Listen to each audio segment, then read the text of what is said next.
Sud Radio, le 10h midi, mettez-vous d'accord, Valérie Expert.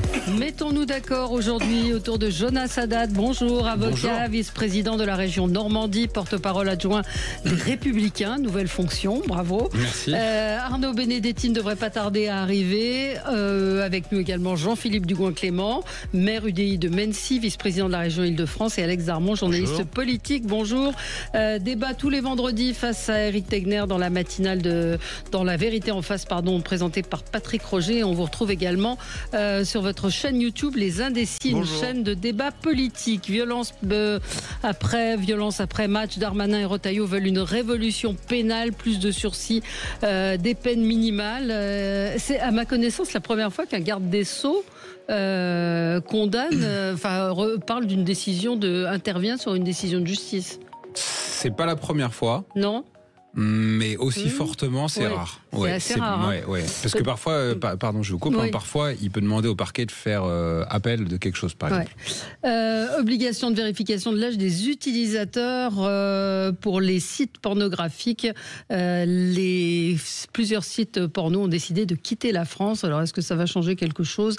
Et le procès ordonné, les assises pour le policier auteur du tir qui a tué Naël. Et puis beaucoup d'autres sujets avec vous, avec vos coups de cœur et vos coups de gueule. Jonas, c'est un coup de cœur? Oui, c'est un coup de cœur qui porte notamment sur le président de l'Argentine qui s'appelle Javier Milei. Alors pourquoi j'avais décidé... Personnage particulier quand même. Personnage particulier, mais en tout cas qui est vu comme ça en France. Il y a un mot qui résume son mandat, c'est le mot afuera. Afuera, ça veut dire dehors en espagnol. Dehors les privilèges, les gaspillages et toutes les vieilles habitudes. C'est avec ces mots forts que Javier Milei a lancé sa politique de rupture il y a maintenant 18 mois. Et en fait, depuis 18 mois, on arrive maintenant à mi-mandat et les résultats commencent à arriver. Alors que vous savez, on avait dit en France... Ce gars est fou, il va faire une politique ultra-libérale. Les résultats commencent à arriver et l'inflation qui était à 25% est tombée à 2,8%. L'Argentine est désormais le pays du G20 avec la plus forte croissance devant l'Inde et la Chine. Parce qu'il a taillé dans un certain nombre de dépenses qui étaient totalement inutiles. Ça nous rappelle un pays comme le nôtre, puisque récemment d'ailleurs, dans un sondage qui a été fait pour CNews, 92% des Français estiment que l'État doit réduire son train de vie. Donc ce résultat à mi-mandat de Javier Milei, c'est un signal fort. Et d'ailleurs, c'est la raison pour laquelle dans des élections récentes, notamment à Buenos Aires, tous les supporters de Javier Milei ont été réélus. Et un symbole de ce retour de l'Argentin sur la scène internationale, c'est que le 9 juin, donc cette semaine, il sera à Nice pour le sommet de l'océan. On avait expliqué que c'était un climato-sceptique, que c'était un fou, qu'il allait tout couper. Résultat des courses, comme souvent, nos médias français se trompent. Dès que ça ne rentre pas dans leur grille, je dirais, de décroissance et de côté antilibéral, eh bien, les résultats sont là. Et donc, il y a une forme de miracle argentin qui est en train de se produire. Et à l'occasion de ce mi-mandat et de l'avenue de Javier Milei en France à la fin de la semaine, je voulais pousser ce coup de cœur parce que on a souvent l'habitude de regarder, vous savez, l'Amérique du Sud comme un repère d'affreux altermondialistes, avec Che Guevara, avec Hugo Chavez, avec les résultats qu'on connaît. Pas cette image-là, Milei. Non, mais justement, dès que ça sortait de cette vision-là, tous les médias plutôt à gauche ont commencé à hurler. Et donc, les résultats sont là et ils sont bons. Et donc, ça peut peut-être nous inspirer en France. Oui, commentaire, je ne sais pas si... Oui, bon, c'est un coup. On va regarder du côté de l'Argentine. Mais il y aura des élections de mi-mandat qui arrivent, c'est ça? Il y aura des élections de mi-mandat qui arrivent en octobre. Qui seront un vrai test. Voilà, on sera un test parce que là, pour l'instant, il n'a pas de majorité, Javier Milei. Et si en octobre il réussit son test, ça veut dire qu'il aura réussi son pari, qu'il aura un pays qu'il aura redressé, alors que c'était le pays qui était le plus plongé dans l'inflation de tous les pays. Et à côté de ça, il y aura des résultats. Donc à un moment, il faut qu'on regarde aussi ce qui se passe à l'étranger et qui marche. Jean-Philippe, vous vouliez revenir, vous, sur un coup de cœur pour une proposition de loi. Oui, en fait, vous savez qu'on vit une crise du logement absolument effroyable dans ce pays, qui depuis 4 ans n'a pas cessé de s'aggraver et qui est souvent une prime de la primo-accession. C'est-à-dire c'est la quasi-impossibilité, notamment dans les zones métropolitaines denses, pour les primo-accédants d'accéder à la propriété. Et il y a un dispositif qui existe d'ores et déjà aujourd'hui, qui est proposé par certaines banques, notamment une filiale de la Poste, qui est ce qu'on appelle le prêt subventionné par l'employeur. C'est-à-dire que l'employeur peut, dans le cadre d'une négociation négociation salariale, d'une négociation de recrutement, de l'adaptation à des réalités différentes entre la Haute-Marne ou l'arc méditerranéen, prendre en charge tout ou partie des intérêts de l'emprunt de son salarié. Le problème de faire ça, c'est que c'est très peu utilisé parce que c'est assimilé à un avantage en nature et donc l'employeur qui offre cette possibilité-là à son salarié va payer des cotisations sociales à 55%, majorées de la CSG et de la CRDS. Donc autant dire que le coût pour l'employeur est totalement insurmontable. Et l'absence de majorité à l'Assemblée ayant au moins cette chose positive, c'est que des gens qui en général ne se parlent pas arrivent à travailler ensemble. Il y a une proposition de loi transpartisane qui est portée par des parlementaires, notamment Lionel Cos, mais c'est une cinquantaine de parlementaires venant de LR, du PS, de l'ancienne majorité présidentielle, qui propose une proposition de loi pour descendre cette taxation de 55 à 20% et donc permettre aux employeurs de créer, de permettre à leurs salariés de se loger, ce qui dans des secteurs comme l'Île-de-France où tous les secteurs métropolitains denses devient impossible. À noter quand même que c'est également quelque chose qui est estimé comme étant une recette potentielle pour Bercy, parce que c'est aussi plus de droits de mutation. C'est un dispositif aujourd'hui qui n'est pas utilisé, qu'il le serait davantage. Les promoteurs du texte estiment que c'est, dans les années qui viennent, plus de 170 000 prêts qui pourraient être faits dans ce cadre-là et que ça représenterait 6 milliards à 6,5 milliards de recettes potentielles pour l'État. On se retrouve dans un instant après le journal. Vous êtes bien sur Sud Radio et il est bientôt 11h. Sud Radio. Sud Radio. Parlons vrai. Parlons vrai. Sud Radio. Parlons vrai. Radio. Le 10h midi, mettez-vous d'accord. Valérie Expert. Et on est ensemble avec vous sur Sud Radio pour commenter l'actualité avec Jonas Haddad, avocat, vice-président de la région Normandie. Vous êtes également porte-parole adjoint des Républicains. Jean-Philippe Dugoin-Clément, maire UDI de Mennecy, vice-président de la région Île-de-France. Alex Darmon, journaliste. On vous retrouve sur votre chaîne YouTube Les Indécis. Et vous êtes également tous les vendredis matin face à Éric Tegner dans La Vérité en face de Patrick Roger. Et nous attendons Arnaud Benedetti qui nous donnera certainement des nouvelles de Boualem Samsal.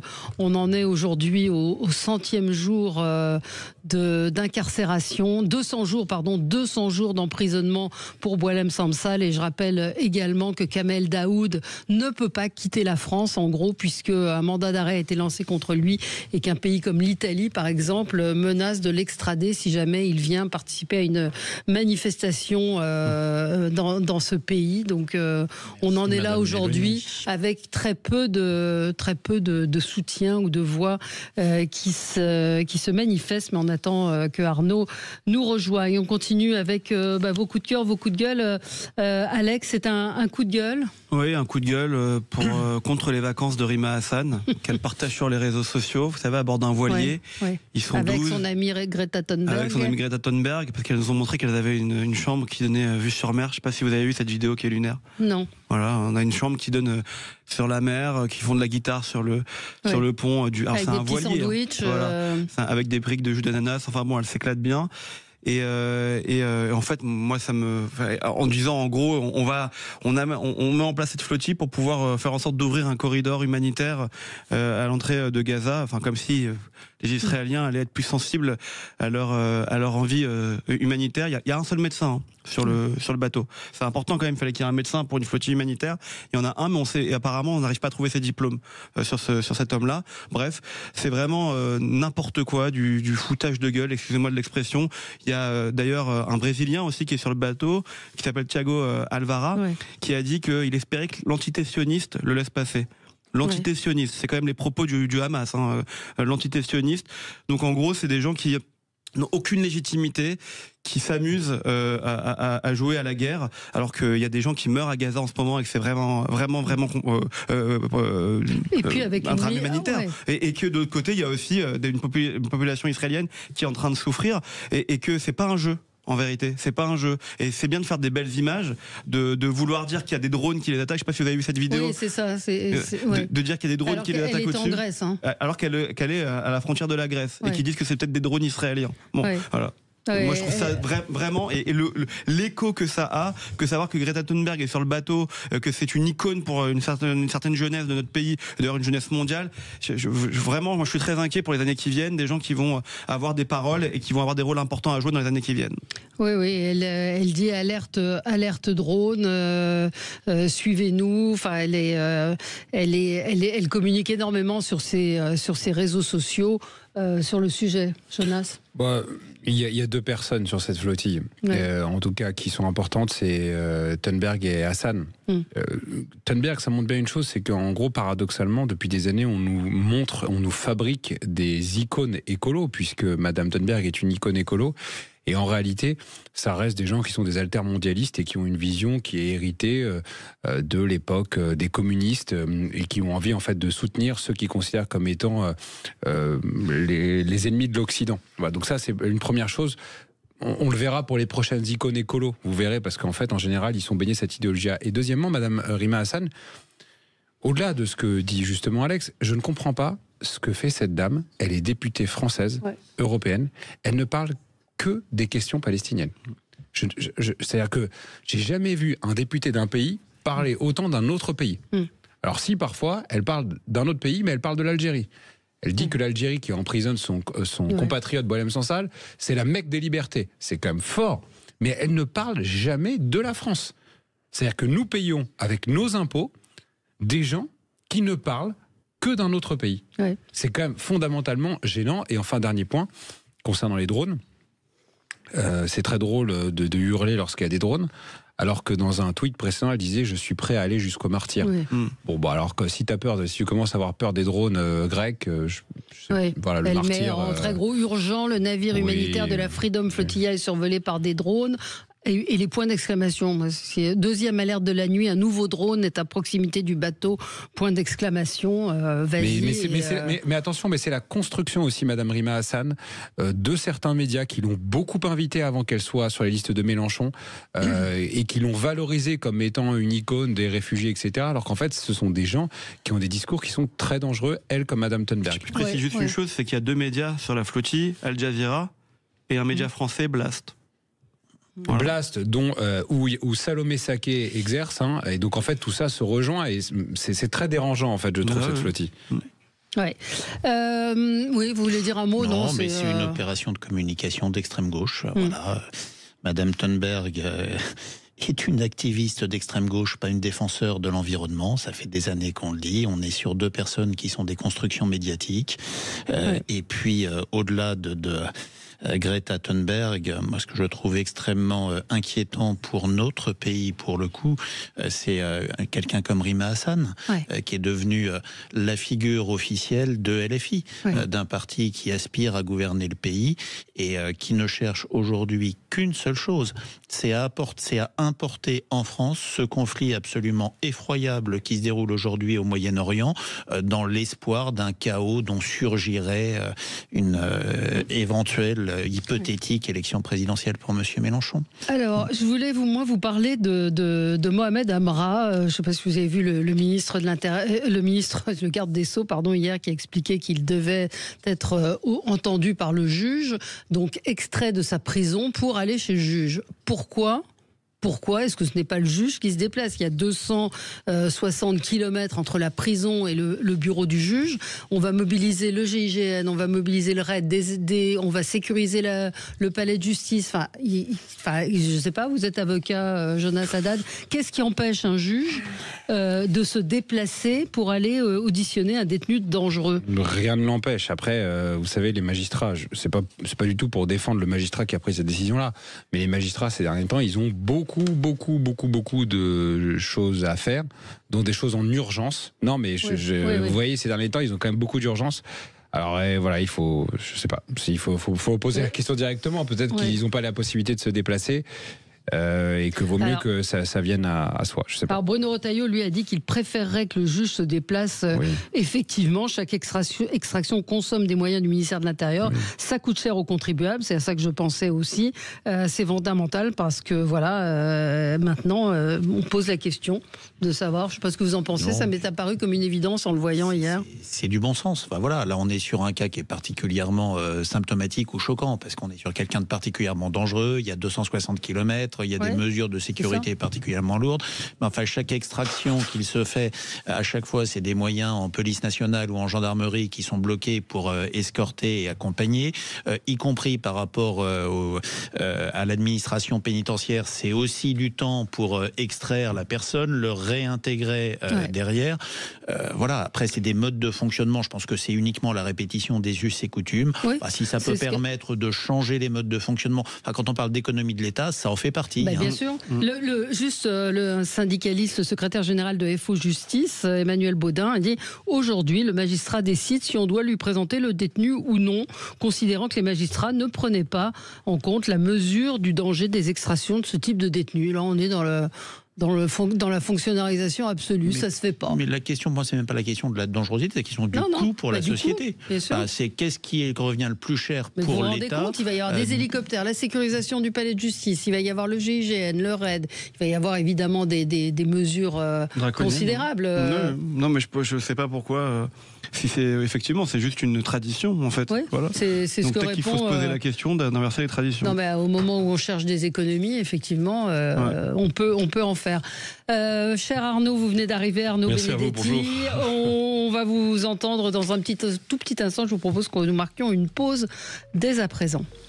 Sud Radio. Sud Radio. Parlons vrai. Parlons vrai. Sud Radio. Parlons vrai. Valérie Expert. De retour avec vous dans le studio de Sud Radio pour commenter l'actualité avec Arnaud Benedetti. Arnaud, vous soutenez évidemment, vous luttez, vous battez pour la libération de Boualem Sansal. 200 jours d'emprisonnement, je le disais en préambule, et vous vouliez revenir. Alors votre coup de gueule concerne d'une certaine manière Boualem Sansal. Oui, il concerne Boualem Sansal, mais surtout il concerne les déclarations du ministre des Affaires étrangères qui déjà à plusieurs reprises s'en est pris à l'un des membres du comité de soutien de Boualem Sansal.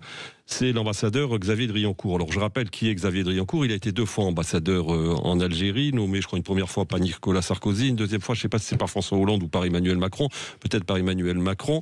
C'est certes, il a écrit plusieurs ouvrages sur la relation évidemment franco-algérienne et c'est certainement aujourd'hui l'un des meilleurs connaisseurs de l'écosystème algérien et de cette relation particulièrement conflictuelle.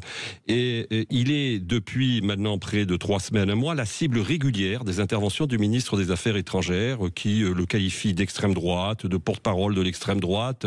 Alors je rappelle quand même 2 choses. D'abord qu'il a une longue carrière au Quai d'Orsay. Il a été inspecteur général du Quai d'Orsay. Il a occupé plusieurs postes d'ambassadeur, dont les 2 postes d'ambassadeur en Algérie. Qu'il est évidemment consulté par l'ensemble des forces politiques au regard de cette expertise. Il a rencontré certes le Rassemblement national, mais il a rencontré les LR, il a rencontré Renaissance, il a rencontré le MoDem, il a rencontré le Parti socialiste. Donc on peut difficilement reprocher à quelqu'un qui, dans son domaine d'expertise, je veux dire, répond à des demandes et à des sollicitations de parlementaires. Ça, c'est un premier point. Deuxième point, qui est beaucoup plus grave, c'est que, et je terminerai par un troisième point qui est encore plus grave. Le deuxième point, c'est que le ministre des Affaires étrangères, en prenant pour cible Xavier Driancourt, se fait le relais de l'argumentation du pouvoir algérien et de la presse algérienne, purement et simplement. On va l'écouter, il était chez Thomas Soto sur RTL hier. L'ancien ambassadeur de France en Algérie, Xavier Driancourt, dit dans son dernier livre qu'il faut cesser de considérer que l'Algérie fait partie de notre politique intérieure. Est-ce que c'est aussi un des problèmes dans la tension entre nos 2 pays ? Vous savez, Xavier Driancourt n'est plus un diplomate. Il est aujourd'hui un porte-parole de l'extrême droite, donc il faut prendre ses déclarations avec des pincettes. Insensé. Donc vous avez l'illustration de ce que je viens de vous dire. Donc c'est absolument inacceptable et c'est exactement la rhétorique du pouvoir algérien et de la presse algérienne depuis plusieurs mois. Il faut savoir qu'il y a 2 personnes qui aujourd'hui sont les bêtes noires du régime algérien. C'est le ministre de l'Intérieur, Bruno Retailleau, et ensuite Xavier Driancourt. 3e élément, et ça c'est encore plus grave de la part du ministre des Affaires étrangères. Xavier Driancourt, il se promène dans la rue, je veux dire, sans officier de sécurité. sécurité, lui, en l'occurrence. Et il a été déjà la cible de plusieurs fois de menaces et même d'invectives dans la rue. Donc je trouve que les propos venant d'un ministre de la République qui met une cible, littéralement, sur un ambassadeur, un ancien ambassadeur qui a quand même une liberté d'expression. Et qui reste un diplomate. Et qui reste un diplomate et qui, qu'on le veuille ou non, a une liberté d'expression et qui aujourd'hui s'engage corps et âme dans la mobilisation en faveur de Boualem-Sansal, je trouve ces propos purement scandaleux et ils ne sont pas dignes, en l'occurrence, d'un ministre des Affaires étrangères qui ferait mieux plutôt de s'occuper de la libération de Boualem-Sansal. Je rappelle que M. Barrot est allé il y a 1 mois et demi à Alger, en l'occurrence, et que son voyage n'a pas donné de résultats particulièrement féconds, ni sur la relation franco-algérienne, et encore moins, malheureusement, pour la libération de Boualem-Sansal. Voilà mon coup de gueule. Il est simple. C'est absolument ahurissant. Traiter quelqu'un d'extrême... Enfin, le traiter d'être d'extrême droite parce qu'il défend Boualem-Sansal, entre autres, et qu'effectivement, il reprend exactement les mêmes arguments. Jonas Haddad. Quand Jean-Noël Barrot insulte en quelque sorte ou traite Monsieur Driancourt, l'ambassadeur, d'extrême droite, bien évidemment, il reprend la rhétorique du régime algérien. Mais heureusement, d'ailleurs, je pensais à ça, que M. Driancourt n'est pas de nationalité franco-algérienne, parce que dans ce cas-là, il aurait été condamné à la même chose que Boualem-Sansal, c'est-à-dire puisque comme Boualem-Sansal est assimilé à l'extrême droite, il est incarcéré. Bien sûr. C'est ça qui est fou, c'est-à-dire qu'en gros, M. Barrot est complice du discours de ceux qui incarcèrent Boualem-Sansal. Et la double nationalité l'aurait condamné. Et juste, je termine sur une chose, et après je vous laisse, mais on passe notre temps, à juste titre, à se poser la question de savoir est-ce que Donald Trump n'est pas sous l'influence des Russes? Est-ce que tel politique n'est pas sous l'influence des Russes? Moi, je pose la question ce matin. Lorsqu'on a une telle lâcheté, quelle est l'influence du régime algérien sur un certain nombre de politiques français? À l'extrême gauche, chez certains membres du gouvernement. Parce que c'est bien de traquer la Russie partout, on a raison de le faire. Mais quand on a une telle influence et une telle comme on s'accapare le discours d'un régime qui est autoritaire, je pose la question de l'influence du régime algérien sur notre territoire. Ouais, vous voulez rajouter quelque chose? Non, mais je partage complètement ce que vous dites, vous avez raison, c'est un vrai sujet, et je pense que là-dessus, il faudrait qu'il y ait une commission d'enquête parlementaire, parce qu'on aurait peut-être un certain nombre de surprises. Et le deuxième élément important, vous avez parlé de citoyens franco-algériens, mais j'aurais aimé entendre le ministre des Affaires étrangères sur ce qui est en train d'arriver à monsieur Daoud. Kamel Daoud, qui est écrivain franco-algérien, fait l'objet de 2 mandats d'arrêt internationaux qui ont été délivrés par le régime algérien, alors qui ont été manifestement levés par Interpol, parce qu'ils ont bien évidemment considéré que c'était des mandats totalement politique avec, j'allais dire, une argumentation assez grossière, mais il faut savoir que Kamel Daoud devait se rendre en Italie il y a 48 heures, ou devait se rendre prochainement en Italie. Il a annulé sa visite en Italie parce qu'un juge italien a donné suite à la demande d'extradition, suite à un accord bilatéral entre l'Italie et l'Algérie, du régime algérien. Je n'ai pas entendu depuis 48 heures un officiel français s'offusquer et commenter cette affaire d'une gravité exceptionnelle, parce que ça veut dire qu'aujourd'hui, des écrivains qui sont pourchassés dans leur propre pays, quel que soit le régime, quel que soit le pays en l'occurrence, ne sont plus en sécurité, en tout cas, dans un pays membre de l'Union européenne. Voilà ce que cela veut dire. Je pense qu'on aurait pu entendre, en l'occurrence, M. Barrot sur cette question-là. Bien sûr. Commentaire?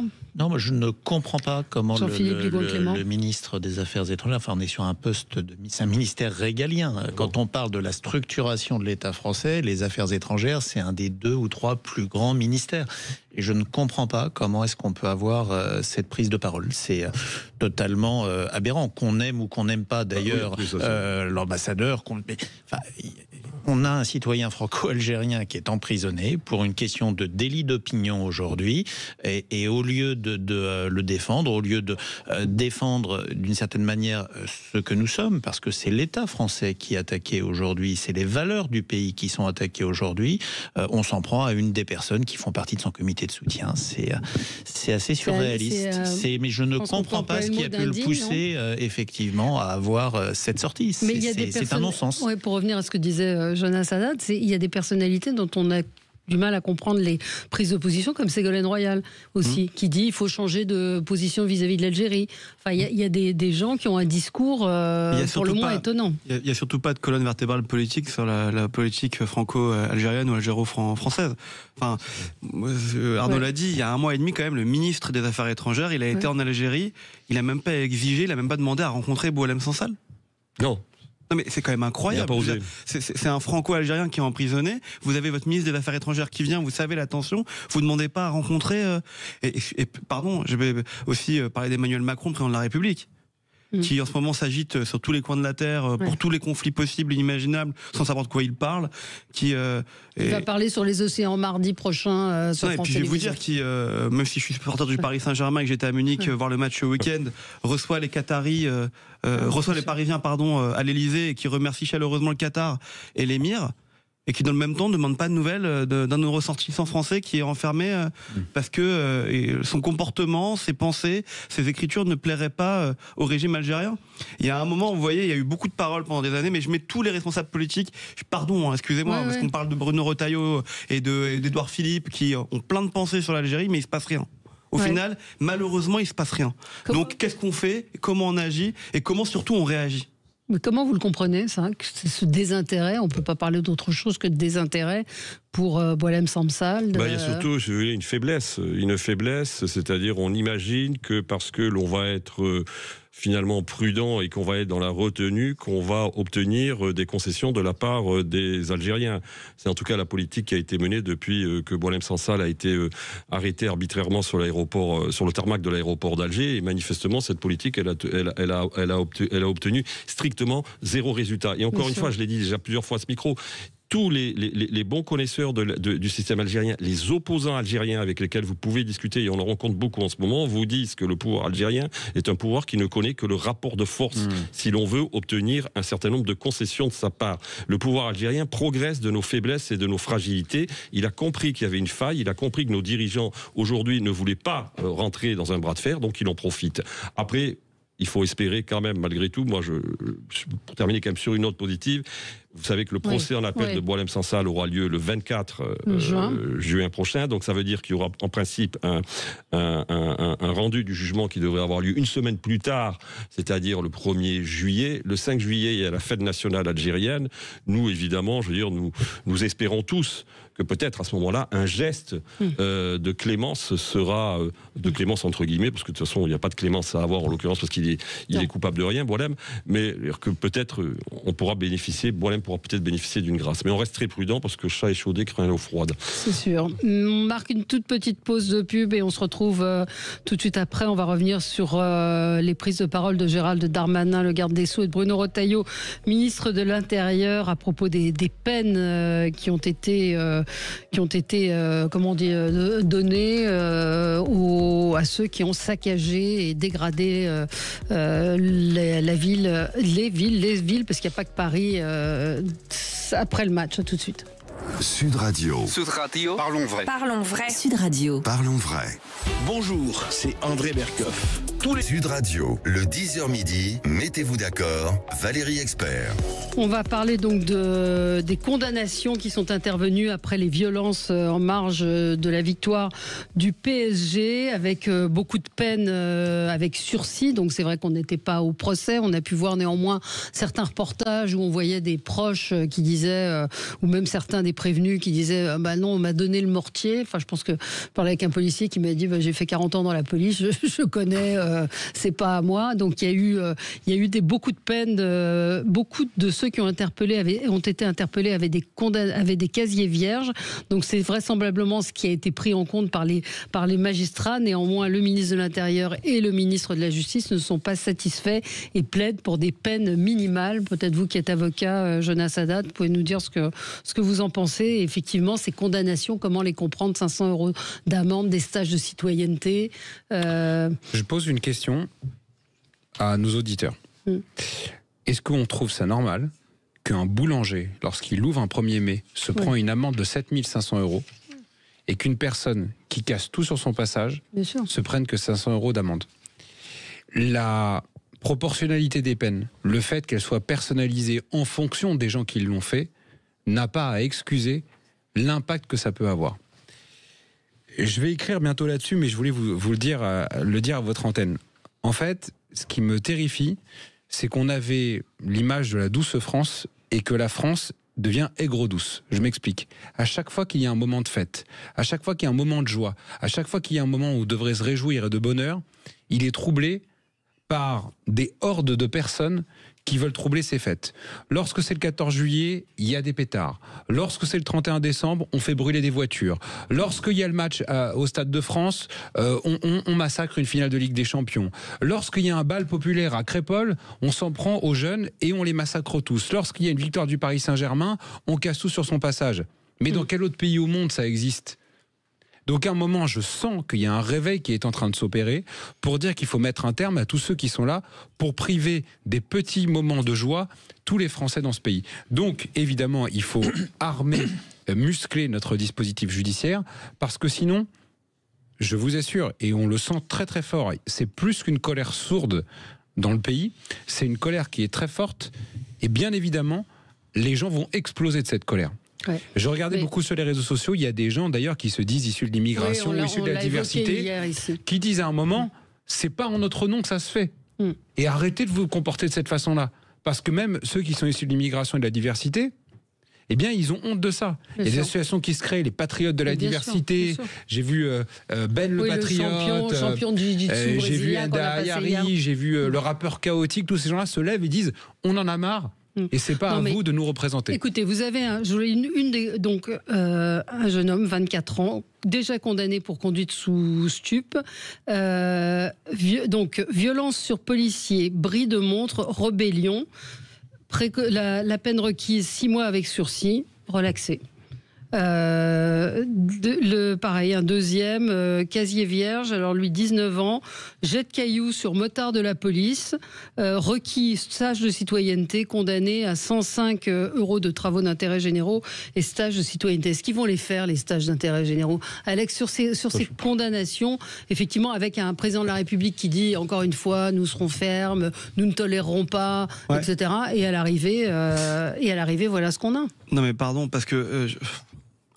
En vrai, là, il y a deux situations qui s'offrent à nous. Bien évidemment que ce qui s'est passé samedi soir est intolérable.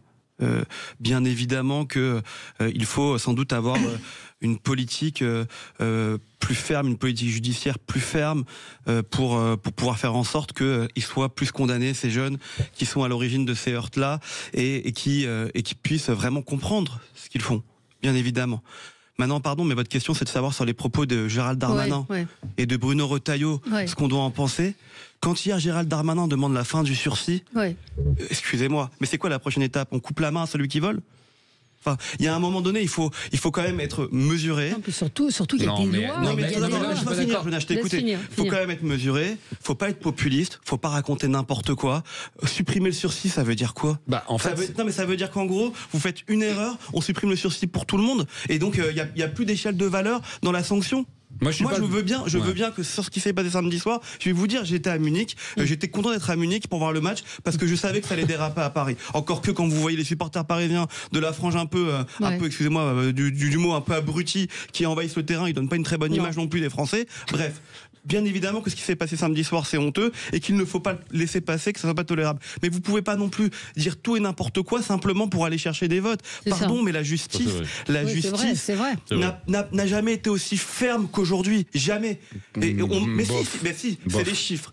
Et je vous renvoie à un article de La Croix hier qui est très bien fait sur le fait que 90 000 peines de prison sont prononcées. Il n'y en a jamais eu autant dans notre pays. C'est vrai. Mais... Et donc, par conséquent, qu'est-ce qu'on fait ? Il faut construire plus de places de prison pour enfermer encore plus. Moi, je vais vous dire, ça m'angoisse. Le fait qu'ils disent qu'il faut qu'on enferme tout le monde tout le temps et qu'on n'essaye pas, parce qu'on parle des récidivistes aussi, en disant c'est les récidivistes qui retournent le plus en prison. Oui, mais quand vous avez des prisons qui sont remplies, comment vous voulez que les prisonniers se remettent en cause ? Mais quand il n'y a pas de peine, quand vous voyez le sentiment d'impunité de ces jeunes qui se filment à visage découvert, qui savent qu'il ne va rien leur arriver. Mais peut-être qu'il y a une question à avoir effectivement. maintenant, vous parlez des jeunes, c'est pour ça que je dis qu'il ne faut pas mettre tout dans le même sac. Il y a peut-être une politique des mineurs à étudier, à adapter, encore qu'elle a été pareille, cette politique des mineurs remis en cause. Il faut quand même se dire que le code pénal des mineurs, il a été réformé pour la première fois depuis 48, depuis le général de Gaulle, là, il y a quelques années, et qu'on juge plus rapidement ces mineurs. Parce qu'on parle des mineurs, mais les comparaisons immédiates, elles n'ont jamais été aussi rapides, tant sur l'affaire Naël que sur l'affaire aujourd'hui du football. On n'a jamais été aussi vite pour juger des mineurs. Attends, juste deux choses. D'abord, la première, c'est que je suis pas le porte-parole de Darmanin, mais quand il parle de suppression du sursis, il parle notamment de la suppression du sursis pour les personnes dépositaires de l'autorité. C'est pas la même chose. On coupe la main à personne. Attends. C'est qu'on coupe la main à personne. C'est-à-dire qu'en gros, excusez-moi, mais quand on voit les images de pompiers qui se font lyncher après des matchs, moi, je te dis, je ne veux pas qu'il y ait du sursis pour les gens qui ont fait ça. Et je dis de la même façon que les gens qui ont, comme dans n'importe quel pays au monde, parce que c'est ceux qui protègent les honnêtes gens et les gens qui sont plus faibles. Parce que tous les casseurs, même les casseurs, ils appellent les flics quand ils ont besoin d'être protégés. Celui qui touche à un policier, oui, supprimer le sursis, ça a du sens parce qu'il faut que la police reste l'autorité légitime, sinon tout le monde va se faire justice par lui-même. Et là, dans ce cas-là, on rentre dans une société barbare. Et deuxièmement, concernant la rapidité et la célérité qu'on peut avoir par rapport aux peines qui ont été données, la réalité de ce que vous dites sur le terrain, les policiers, ils vous disent on n'en peut plus, on fait notre boulot, on interpelle les gens. Et la réalité, c'est que comme on condamne, c'est vrai, on n'a jamais autant condamné, mais Alex, la difficulté, c'est qu'on condamne sur une base d'une loi qui n'est pas sévère. Puisque notre appareil législatif aujourd'hui est hérité de Christiane Taubira. Ça n'a pas changé depuis. Nous avons supprimé les peines planchées. Ça veut donc dire que les multirécidivistes, on dit toujours c'est une minorité qui pourrit la fête. C'est tout ce qu'on dit tous. Cette minorité-là, elle n'est pas jugée plus durement que la majorité. Donc vous pouvez avoir tabassé un flic 10 fois, vous êtes jugé 10 fois de la même façon. Ouais. Donc moi, ce que je dis, c'est que tu as raison de dire qu'on ne peut pas rentrer dans un système tribal de justice du talion. En revanche, ceux qui ont besoin d'être sanctionnés plus durement, il faut le faire. Les magistrats, c'est simple, ils prennent un code et ils appliquent le code. Oui. Donc nous, ce que nous disons, c'est changeons le code. Mais les peines étaient... Il y avait 3 ans de prison possible. Oui, mais Valérie, quand vous dites relax, il faut quand même préciser que s'il y a relax, ça veut dire qu'il n'y a pas de preuve. Oui. Il n'y a pas de preuve. Donc, par conséquent, qu'est-ce qu'on fait ? On relaxe pas les gens ? Non, il y a eu peu de relax. Il y en a eu certaines. Non, mais ce qui est choquant, c'est la faiblesse des peines. Quand on a un Tunisien qui est sous OQTF et qui a comme peine le rappel à la loi, alors qu'il est déjà illégal, je vais te dire, on se fout de la gueule du monde et c'est le meilleur carburant pour le RN. Oui, alors, Jean-Philippe Dugoin-Clément. C'est fondamental. Il y a deux choses. Les réactions à chaud des ministres, honnêtement, j'aime beaucoup Darmanin et Retailleau, mais c'est ce qu'on a à chaque fois qu'il y a un fait divers, à chaque fois qu'il y a des émeutes, on a le ministre de l'Intérieur, plus rarement le garde des Sceaux, mais qui était quand même ministre depuis quasiment 10 ans sans discontinuer, qui dit c'est scandaleux, il faut tout renverser, il faut faire preuve de fermeté. Très bien. La réalité, c'est qu'en l'espèce, on ne parle pas de jeunes, on parle de délinquants, on parle de casseurs, on parle de gens qui sont profondément nuisibles à la société, et il y a un ras-le-bol total de la part de monsieur et de madame tout le monde. Moi, dans ma commune de Mency, depuis dimanche matin, tous les gens que je croise ne me parlent que de ça, que de la violence des images, que du sentiment d'impunité. On a eu droit, suite au décès de Naël, à avoir 5-6 semaines d'émeutes urbaines. Il ne peut plus y avoir une manifestation en France pour les retraites, contre ce que vous voulez, sur lequel on ne va pas avoir des casseurs, des bandits qui vont aller se greffer. Et on a besoin d'un acte d'autorité dans ce pays, c'est ce qu'attendent les gens. Alors après, est-ce que c'est de la prison ? Est-ce que c'est du sursis ? Est-ce que c'est des peines planchées ? Moi, je suis désolé, les peines planchées, ça fonctionnait. On nous explique que ça marche pas. Moi, j'étais maire, j'ai vu l'application des peines planchées sous Nicolas Sarkozy. Effectivement, ça a permis de nettoyer des quartiers, de nettoyer des pôles de petite délinquance. C'était peut-être pas de la grande délinquance, mais c'était de la délinquance du quotidien qui, au moins, arrivait à être purgée. Est-ce que c'est le recours à des amendes qui signifie quelque chose ? Parce qu'on peut aussi se poser la question. Ce que vous évoquiez, quand vous avez 100 € d'amende pour avoir agressé un policier ou un représentant de force de l'ordre. Et puis on a aussi un sujet dans ce pays, c'est que l'État ne protège plus ceux qui le défendent. Quand on est policier, quand on est gendarme, quand on est élu, quand on est médecin, quand on est pompier, quand on est enseignant, il y a un certain nombre de professions, dans l'esprit des gens, c'est des professions qui doivent être resacralisées, ce qui était le cas pendant des années. Et ça, cette désacralisation des représentants de l'État qui revient d'une certaine manière à casser l'image d'un d'un État qui est fort, on est en train de le payer aujourd'hui. Alors après, moi, si on pouvait juste sortir des effets d'annonce qui ne serviront à rien post-manifestation, parce qu'on est dans une communication, une démocratie communicationnelle et de médias, et essayer de travailler sérieusement et vraiment d'avoir une tolérance zéro sur ce type d'acte, c'est plus possible. Et si on ne le fait pas, moi je vais vous dire, le pays va mal tourner, parce que les gens n'en peuvent plus et on finira avec des extrêmes au pouvoir. Oui.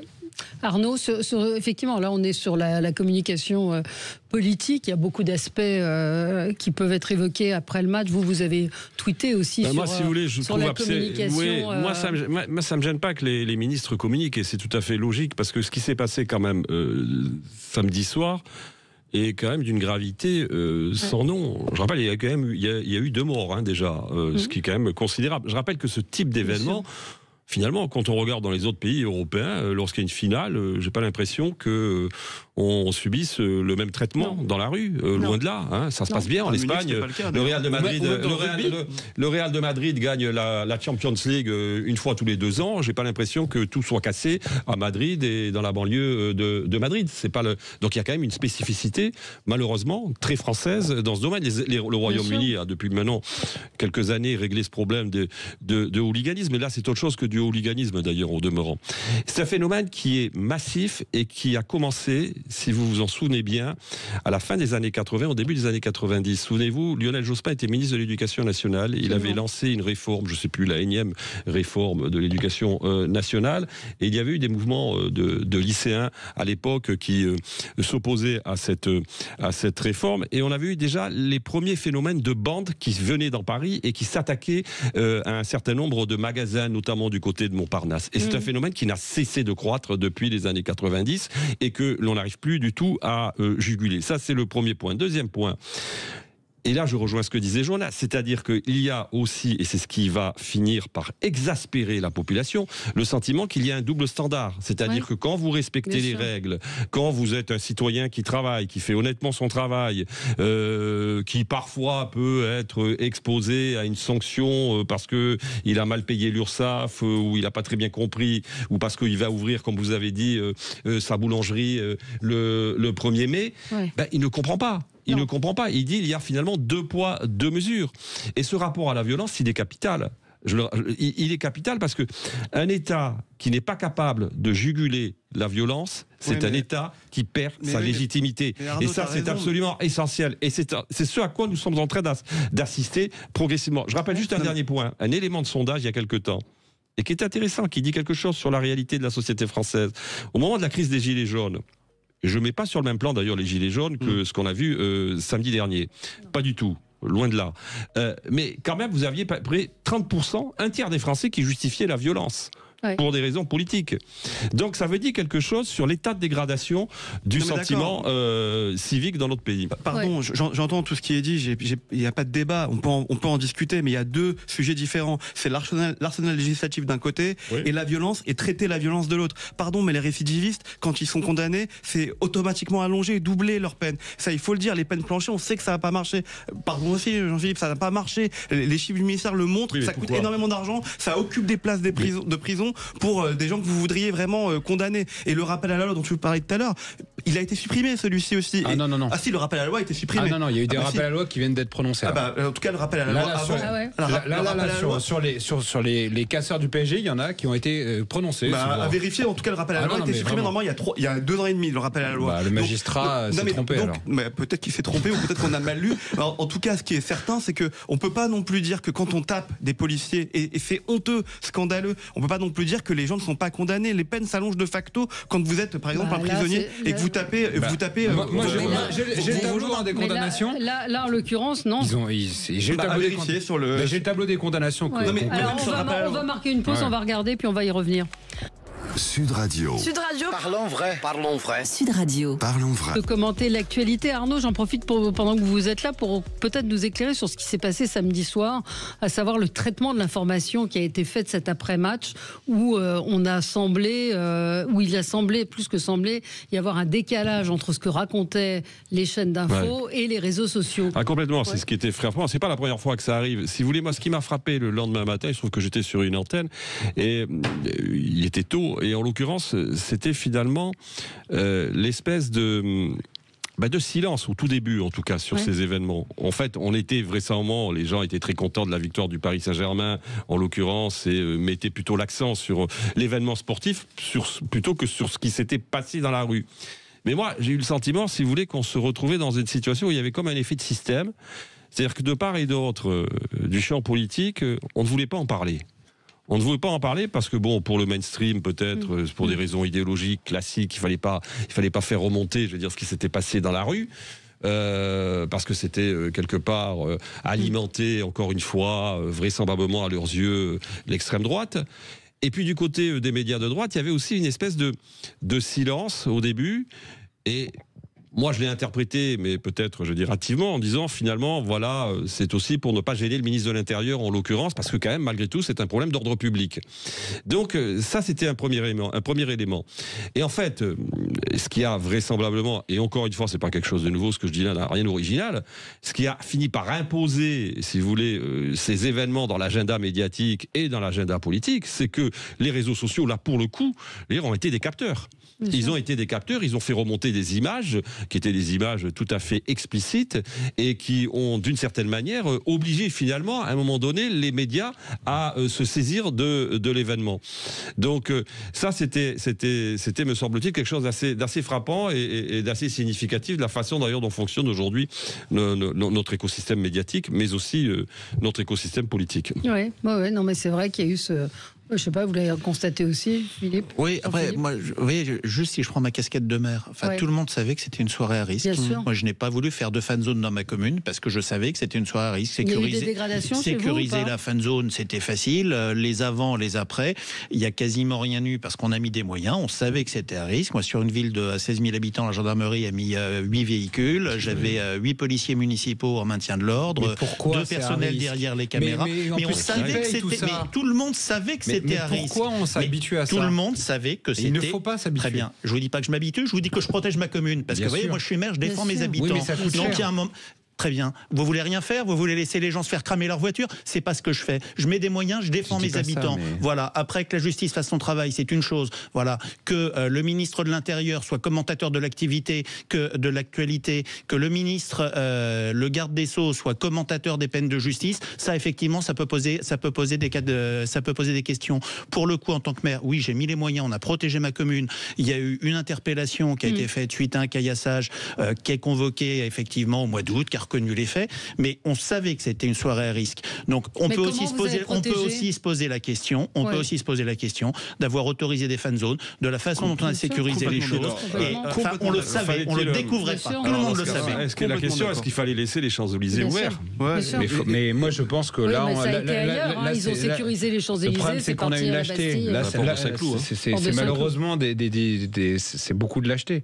Ce n'est pas aux honnêtes gens de modifier leur mode de vie. Ce n'est pas aux honnêtes gens de ne pas pouvoir voir des matchs de foot. Peut-être que c'est bien de mieux organiser les choses aussi.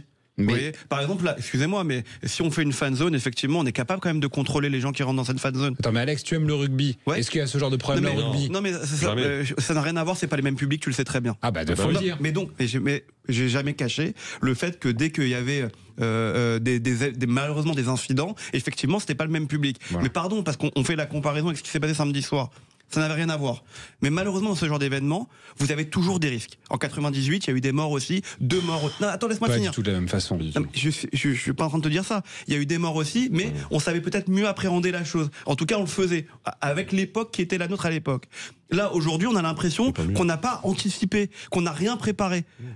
Attention, parce que les forces de l'ordre ont fait leur travail. Quand même, oui, bien sûr. Les forces de l'ordre ont fait leur travail. Peut-être qu'il fallait en faire encore plus, plutôt que de se plaindre le lendemain en disant ça a été saccagé alors qu'on avait eu tu regardes les images de 98. Une semaine avant. Tu regardes les images de 98. Il n'y avait pas de fan zone, mais c'est pas la même époque. Oui, mais tu regardes les images de 98, le bus descendait tranquillement sur les champs et on n'avait pas barricadé tout le monde. Cette habitude de vivre sous barricade, on n'en peut plus en fait. Oui, mais Jonas, il ne vous a pas échappé qu'on est en 2025, qu'il s'est passé des choses, que la société a changé. En 98, pardon de le dire comme ça, il y avait peut-être pas le même type de population. Je vais m'auto-censurer, mais il n'y a pas la même. Voilà, il y a une génération. Il y a une génération très particulière aussi. Il y a une sociologie qui a changé. Mais c'est vrai, mais tant qu'on ne le dit pas et qu'on est. En fait, si vous voulez, moi, ce que je peux dire, on va pas mettre un flic derrière chaque personne. Non, c'est bien sûr. Donc à un moment, quand on va pas mettre un flic derrière chaque personne, il faut qu'on se réarme culturellement et j'allais dire même politiquement pour faire en sorte de comprendre que c'est à ces agresseurs de rester tranquilles. Mais c'est pas à nous de changer notre vie. On l'a dit, ils se filment même ils se filment pour se mettre sur TikTok, je veux dire, à visage découvert. D'où l'importance de la fermeté judiciaire. J'ai fracassé un abribus. Vous avez eu des dégâts ou pas, Jean-Philippe Dugoin-Clément? Non, très peu. Mais parce qu'on a mis des moyens pour voilà. Mais vous les avez les moyens contre la police nationale, police municipale? Mais pour le coup, on a la chance d'avoir une brigade de gendarmerie qui est sur la commune. Mais en tant que commune, on se substitue à l'État depuis 20 ans. Ça a démarré avec la RGPP sous Sarko en 2007. Enfin, il y a 15 ans, il n'y avait pas de police municipale dans ma commune. Aujourd'hui, on a 16 agents en uniforme, j'ai 3 maîtres chiens, on a 230 caméras payées par les impôts des habitants pour se substituer aux carences de l'État. Mais ce que disait Gilles Plattret à Chalon-sur-Saône, qui a vu la violence monter, vous parlez de 98, et qui dit il y a un cran il y a un cran à chaque fois supplémentaire. La police municipale n'est pas armée. Enfin, elle est armée, elle est armée. Beaucoup de polices municipales, excusez-moi, ont plus de moyens matériels que l'on peut avoir la police nationale ou la gendarmerie. C'est aussi là où on voit la paupérisation des moyens de l'État et les conditions dans lesquelles on fait travailler nos forces de l'ordre. Ça pose un vrai sujet là-dessus aussi. Et un tweet à l'instant, lancement ce matin, porte de Saint-Cloud, d'une grande opération de nettoyage approfondi dans tout le 16e, entièrement financée par la mairie du 16e pour pallier les manquements de la ville de Paris en matière de propreté. Voilà. Et effectivement, je ne sais pas où est Anne Hidalgo. Merci à vous, bonne journée sur Sud Radio. Sud Radio. Parlons vrai. Sud Radio. Parlons vrai.